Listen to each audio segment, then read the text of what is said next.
안녕하세요. 김대영의 혈액사랑 이대서울병원 혈액종양내과 김대영 교수입니다.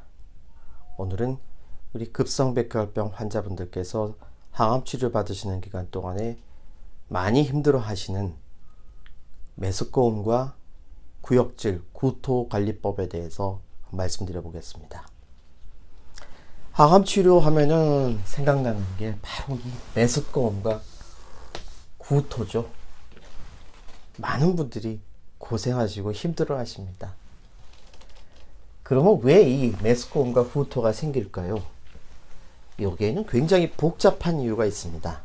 그래서 오늘 일반인들이 이해하시기 쉽게 말씀드리면은 모든 약은요, 이 약이 우리 몸속에 들어갔을 때 혈액 속을 돌아다니면서 여러 개의 수용체라는 부분을 건드립니다.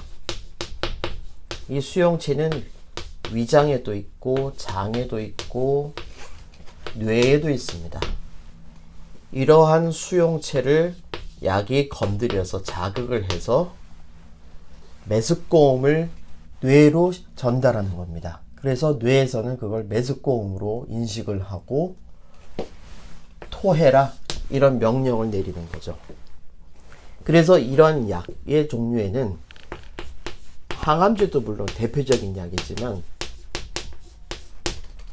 우리가 열날 때 쓰는 항생제에도 그런 효과가 있어요. 그래서 항생제를 고용량으로 여러 종류 맞으시는 분들을 보면은 이제 메스껍다는 분들이 있습니다. 그리고 진통제도 그런 성분이 있는데 특히 우리가 많이 사용하는 마약성 진통제에도 이런 메스꺼움을 유발하는 효과가 있습니다. 이런 약 외에도 사실 모든 약은 어느 정도 일정 부분은 사람에게 메스꺼움을 만들 수가 있습니다. 그리고 그 메스꺼움이 심해지면 뇌에서 그 메스꺼움에 대한 감각을 받아들여서 토하라고 명령을 내리기에 구토죠. 그리고 그러한 작용이 가장 심한 약제 중에 하나가 바로 이 항암제입니다. 그래서 모든 항암 치료를 받으시는 분들이 약의 종류에 따라서 그리고 개인적인 특성에 따라서 상당히 다르지만 이 치료받으시는 기간 도중에 메스꺼움을 많이 호소합니다. 또 이제 재밌는 거는요, 사람마다 이 메스꺼움 정도가 참 다른데요, 남자분들보다는 여자분들이 조금 더 강하고요, 나이 드신 여성보다는 젊은 여성들이 메스꺼움을 더 잘 느낍니다. 또 임신을 하셨을 때 이 입덧이 심한 분들이 더 메스꺼움을 잘 느끼는 것 같습니다. 그래서 이러한 메스꺼움은 개인적인 차이도 굉장히 다르고 또 약에 대한 반응도 다르기 때문에 개인적으로 각 환자마다 다르게 접근을 해야 되는데, 이때 우리가 반드시 이해하셔야 될 게 이 메스꺼움의 종류에도 세 가지가 있어요. 하나는 미리 메스꺼움을 느끼는 게 있고요, 약제를 치료하는 도중에 메스꺼운 경우가 있고요, 그 다음에 약을 쓰고 난 이후에 메스꺼운 세 가지가 있습니다. 이 미리 메스꺼움을 느끼시는 분들은 얼마나 심하냐면은 지난번에 항암 치료를 받고 난 다음에 이번에 입원을 하러 항암 치료를 받으러 입원했는데 자기가 입원을 했던 자리를 보자마자 메스꺼워서 토하는 분들이 있어요. 이거는 우리 몸에 이 메스꺼움을 담당하고 구토를 만드는 기관이 뇌인데 이 뇌가 우리 몸의 그 기억을 가지고 있기 때문에 그러한 생각이 다시 자극이 되면서 메스꺼움을 유발을 하는 거죠. 그래서 이런 것을 미리 느끼는 메스꺼움에서 보통 예기 메스꺼움 그렇게 얘기를 하는데, 이런 환자분들한테는 이제 효과적으로 쓸 수 있는 약자가 따로 또 있습니다. 가장 힘든 게 이 치료받는 도중에 메스꺼운 거죠. 이게 가장 흔하고요. 그리고 치료가 다 끝났는데 그 이후에 메스껍다는 분들도 있습니다. 이렇게 이 메스꺼운 시기와 그 양상이 다른 이유는 이 메스꺼움을 감지하고 거기에 대해서 구토를 만드는 기관이 우리의 뇌이기 때문에 우리의 생각, 우리의 마음이 이런 메스꺼움에 굉장히 큰 영향을 미친다는 거죠. 그래서 피할 수 있는 방법 중에서 개인적인 노력이 굉장히 중요합니다. 피할 수 있는 방법, 어떻게 하면은 이 메스꺼움을 조절을 하고 피할 수가 있느냐? 첫 번째는 약제인데요. 이거는 사실 여러분들이 고민하실 부분은 아니고 여러분을 치료하시는 담당 의사 선생님들께서 고민하셔야 될 부분입니다. 약제가 여러 가지가 있습니다. 먹는 약도 있고요.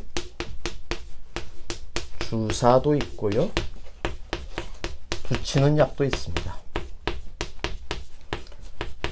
어떤 약을 어떤 방식으로 얼마나 쓸지는 여러분들이 메스꺼운 정도와 그리고 각 약의 특성, 그리고 들어가는 항암제의 종류, 그리고 또 사실은 우리가 간과할 수 없는 게 보험이 되느냐가 사실은 중요합니다.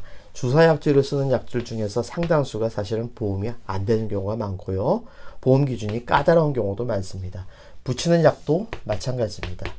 먹는 약은 사실 쉽고 간단하게 쓸 수 있는데 이 먹는 약으로는 쉽게 조절이 안 되는 분이 많아서 특히 입원한 기간 동안에는 주사를 같이 사용하기도 합니다.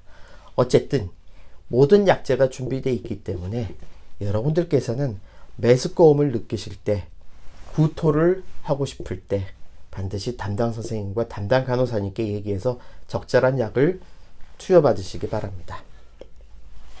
오늘 여러분께 말씀드리고 싶은 내용 중에서 이 식사와 개인적인 노력이 가장 중요한 부분인데요. 식사. 앞서 제가 급성백혈병 환자분들이 식사하시는 것도 한번 설명을 드렸지만 이 식사가 사실은 굉장히 메스꺼움을 조절하는데 중요한 역할을 합니다. 앞서 저균식이라는 식사를 해야 된다고 했죠. 이 저균식 보면은 대부분 다 음식이 익혀 나오고 간도 잘 안 맞습니다. 그래서 이 식사를 잘 못하시고 음식만 봐도 메스껍다는 분들이 많아요. 그래서 제가 개인적으로 권장해 드리고 싶은 것은 조금 음식을 차게 드셔라. 따뜻한 음식, 김이 모락모락 나는 음식, 냄새가 나는 음식은 더 메스껍습니다. 그래서 가급적 식혀서 차게 드시면 제일 좋고요. 만약에 이런 식사를 전혀 나는 못하겠다 그러면은 담당 선생님과 상의하셔서 집에서 가져오신 음식이나 깨끗하게 포장되어 있는 레토르트로 된 그런 사식을 하셔도 되는데 앞서 식사에서의 여러 가지 주의사항을 반드시 따져가면서 신중하게 결정하시기 바랍니다. 그리고 저는 정말로 토해서 못 드시겠다는 분들은 차라리 굶으시라고 그럽니다. 사실 굶는 게 제일 좋습니다. 그러면 굶는 기간 동안에는 영양 섭취와 수분 섭취를 어떻게 하느냐? 그래서 많은 환자분들이 항암 치료를 받는 기간 동안에 이렇게 하얀 봉지에 담긴 영양수액을 맞습니다. 가격이 좀 비쌉니다. 하지만 어쩔 수 없이 맞죠. 그래서 우리 항암 치료 받는 기간 동안에 식사를 잘 못해서 영양 섭취가 안 돼서 치료가 잘 안 되는 것보다는 이런 수액을 잘 적절하게 사용을 해서 영양 관리를 하시는 게 더 낫다고 생각을 합니다. 그리고 물을 많이 드세요. 특히 따뜻한 물보다는 조금 차가운 물이 좋습니다. 근데 차가운 물 드시면은 설사하시는 분들이 또 있어요. 그래서 그런 분들은 미지근한 물을 마세요.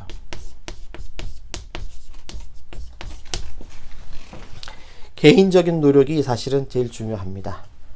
메스꺼울 때, 힘들 때 저는 환자분들에게 그냥 주무시라고 그럽니다.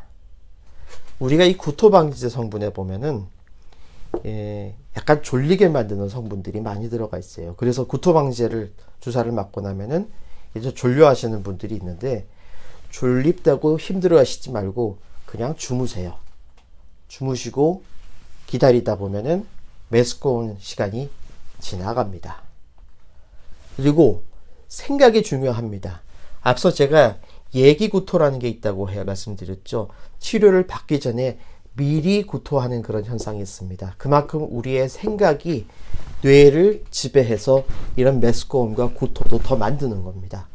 그래서 그런 분들은 그런 생각을 떨쳐버리시고 긍정적이고 밝은 생각, 내가 항암 치료 받으면 또 토하겠지라고 생각하는 것보다는 이 치료를 받아서 내가 건강해질 수 있다. 이런 마음을 가지시고 치료를 받으시면 좋겠고요. 또 치료하시는 기간 동안에 음악을 들으시거나 명상을 하시거나 가족들과 영상통화를 하시거나 이렇게 정서적인 지지와 협조가 있으면 충분히 구역질 구토도 이겨낼 수 있습니다. 또 본인이 좋아하시는 거에 몰입하셔도 돼요. 오래간만에 모아놨던 영화를 TV를 통해서 본다든지 인터넷, 유튜브나 뭐 이런 걸 통해서 본다든지 이렇게 함으로써 본인 좋아하시는 거에 몰입하시면 또 그 몰입하는 기간 동안에는 메스꺼움이 좀 줄어들 수 있습니다. 자, 정리하겠습니다. 급성백혈병의 메스꺼움 구토는 굉장히 중요한 증상이고 실제 치료를 하는 데 있어서 치료에 대한 여러분의 협조를 떨어뜨리는 증상이기도 합니다. 이러한 여러 가지 약제들, 특히 항암제 성분이 우리 몸속에 들어가면은 위나 장, 뇌에 있는 수용체라는 부분에서 이 약을 감지를 해서 메스꺼움을 만들고 그게 뇌를 자극해서 뇌에서 구토하라는 명령을 내려서 토하게 됩니다.